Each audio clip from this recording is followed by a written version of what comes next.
हम बात करें delegated legislation and its reasons कि डेलीगेटेड लेजिस्लेशन क्या होता है और ये क्यों किया जाता है। Delegated legislation is a kind of subordinate legislation. जो डेलीगेटेड लेजिस्लेशन है वो एक टाइप है सबॉर्डिनेट लेजिस्लेशन का। और delegated legislation means the law made by executive under the powers of delegated to the executive by the supreme legislature. इसमें बताया गया है जो सुप्रीम लेजिस्लेचर है जब वो अपनी पावर एग्जीक्यूटिव को देता है, डेलीगेट करता है, तो उसे कहते हैं delegated legislation. The committee on ministers powers was appointed in Britain in the year 1932 to report on the problem of delegated legislation and said that the term of delegated legislation has two meanings। इसमें भी बताया गया जो एक committee बनाई गई थी, committee जब अपॉइंट हुई थी तो ब्रिटेन में अपॉइंट हुई थी 1932 में, तो उन्होंने प्रॉब्लम बताई थी डेलीगेट लेजिस्लेशन की और ये बताया था कि डेलीगेटेड लेजिस्लेशन के दो मीनिंग्स निकल रहे हैं। सबसे पहली बात तो it means the exercise of the powers namely the delegated to the executive to make the rules. इसमें ये बताया इन्होंने कि जो भी सुप्रीम लेजिस्लेचर है जब वो अपने पावर्स एग्जीक्यूटिव को देता है रूल्स वगैरह बनाने की, एक तो इसका ये मीनिंग निकल रहा है इट मीन्स द आउटपुट और द रूल्स और regulations etcetera under the powers of given. दूसरा मीनिंग भी नियर अबाउट इसी के यही निकल रहा है कि जो सुप्रीम लेजिस्लेचर है वो जो अपनी पावर्स आगे डेलीगेट भी करते हैं एग्जीक्यूटिव या गवर्नमेंट डिपार्टमेंट्स को या ऑफिसर्स को या अथॉरिटीज़ को, कि वो पावर जो उन्हें दी गई है उसके अकॉर्डिंग वो अपने रूल्स एंड रेगुलेशंस बना सकते हैं। अब हम बात करें historical development of delegated legislation के बारे में। इन इंग्लैंड में the concept of delegated legislation was developed in England. जो डेलीगेटेड लेजिस्लेशन का कंसेप्ट है वो पहले डेवलप्ड हुआ है इंग्लैंड में। The beginning of the practice of the delegating powers to the government departments to make the rules can be traced in to the new development under the reforms act 1832। इसमें ये बताया गया है कि जो डेलीगेटिंग पावर्स की जो first time practice हुई थी वो 1832 रिफॉर्म्स एक्ट के ज़रिए हुई थी और इसके रूल्स वगैरह बनने लगे और डेवलप होने लग गई। This act and other reforms act started the process of delegate legislation.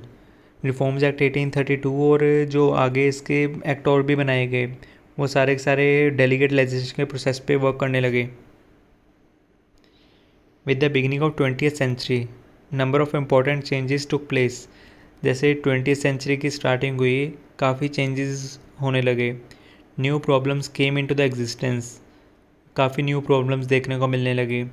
And the intervention of the state in the daily life of the people increases, और काफ़ी प्रॉब्लम्स आने लगी पब्लिक को डेली लाइफ में। The first world war made it necessary about the delegation of powers to the executive. इसमें ये बताया गया कि जो फर्स्ट वर्ल्ड वॉर हुई थी उस टाइम पे ये नेसेसरी हो गया था। फर्स्ट वर्ल्ड वॉर हुई थी उस टाइम, उसके बाद ये नेसेसरी माना जाता था कि हाँ पावर डेलीगेट होनी ज़रूरी है, कि सुप्रीम लेजिस्लेचर अपनी पावर एग्जीक्यूटिव को डेलीगेट कर दे, तो ये मैंडेटरी माना जाता था। Case Liversidge versus Anderson. Delegated powers to the executive became very much necessary and this practice still continue. इसमें ये बताया गया कि इसमें कि हाँ जो सुप्रीम लेजिस्लेचर ने अपनी पावर डेलीगेट करते एग्जीक्यूटिव को काफ़ी नेसेसरी है, काफ़ी ज़रूरी है, काफ़ी मैंडेटरी है और ये प्रैक्टिस अभी तक चल रही है। अब अभी भी डेलीगेट होती है पावर्स सुप्रीम लेजिस्लेचर से एग्जीक्यूटिव को। Reasons for delegate legislation. In the modern time, delegated legislation has become very much necessary and inevitable due to the following reasons। इसमें ये बताया गया कि जो मॉडर्न टाइम अभी चल रहा है इस टाइम पे पावर्स डेलीगेट करना काफ़ी ज़रूरी माना गया है, मैंडेटरी हो गया है इन रीजंस की वजह से। सबसे पहला रीज़न है want of time. The parliament is so busy with the matter of relating to the foreign policies and other political issues. जो पार्लियामेंट हाउस है वो काफ़ी बिजी रहता है फॉरेन पॉलिसीज़ वगैरह बनाने में और पॉलिटिकल इश्यूज़ में। It has no time to pass social legislation. Parliament के पास टाइम नहीं है न्यू लॉज वगैरह रूल्स एंड रेगुलेशंस इतने मतलब ज़्यादा डीपली बनाने के लिए। Therefore the parliament only frames broad rules. इसी वजह से जो पार्लियामेंट है वो मतलब एक तरह का शॉर्ट बना देती है, लॉ रूल्स वगैरह शॉर्ट में बना देती है। उसके बाद डिपार्टमेंट्स को, एग्जीक्यूटिव डिपार्टमेंट्स को खुद बोल देती है कि आप अपने रूल्स खुद फ्रेम कर सकते हो इसके अकॉर्डिंग, इन रूल्स के अकॉर्डिंग। देन वो डिपार्टमेंट्स अपने रूल्स खुद बना लेते हैं। मीन्स जो डेलीगेट हुई है उनको पावर्स एग्जीक्यूटिव डिपार्टमेंट्स को।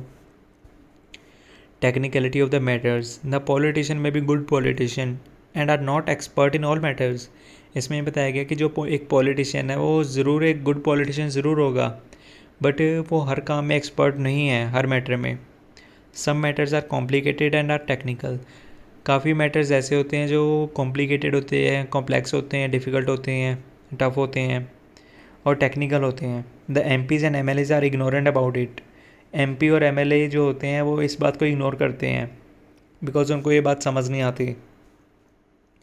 For example matters concerning defence, astronauts etcetera, powers are delegated to these departments to make their own rules.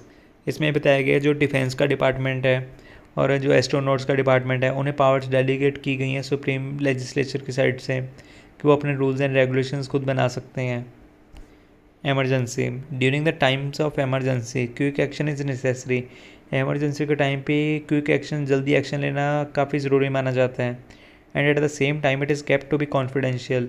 और जो भी एक्शन लेना है, जो भी पावर जिसको भी डेलीगेट की गई है, इस बात को थोड़ा मतलब बोलते हैं ना कॉन्फिडेंशियल रखना चाहिए, सीक्रेट रखना चाहिए कि कहीं ताकि बाहर ओपोनेंट्स की साइड पे लीक ना हो। The parliament is not fine और fit for this purpose. Parliament इस काम के लिए फिट नहीं मानी जाती।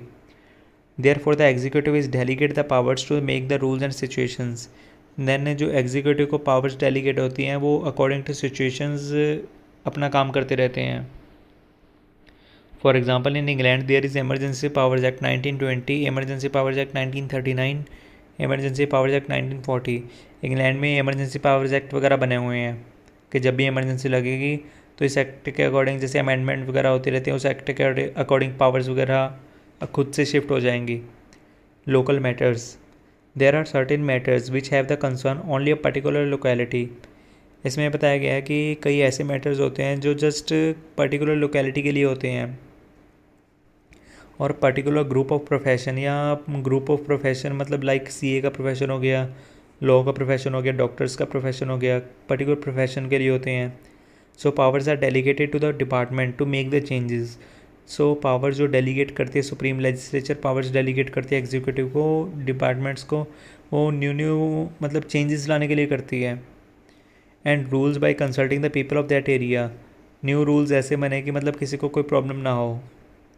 For example municipal corporation frame its own rules. जो MC है वो अपने रूल्स खुद बनाती है because due to local matters powers are delegated to corporation. Because ये मैटर्स लोकल होते हैं, हर एरिया में तो पार्लियामेंट के रूल्स या पार्लियामेंट खुद तो जा नहीं सकती। तो जैसे उन्होंने म्यूनसिपल कॉरपोरेशन डिपार्टमेंट बनाया हुआ है तो वो अपने रूल्स खुद फ्रेमवर्क कर सकते हैं। Flexibility, according to future contingencies for these purposes it is possible only through delegate legislation. For example delegation power to the departments become necessary. इसमें बताया गया है जैसे जैसे टाइम बीतेगा वैसे वैसे फ्लेक्सिबिलिटी लानी पड़ेगी, चेंज करने पड़ेंगे rules and regulations. Experimentation, some acts of the parliament provide for coming into the operation in different localities on different dates.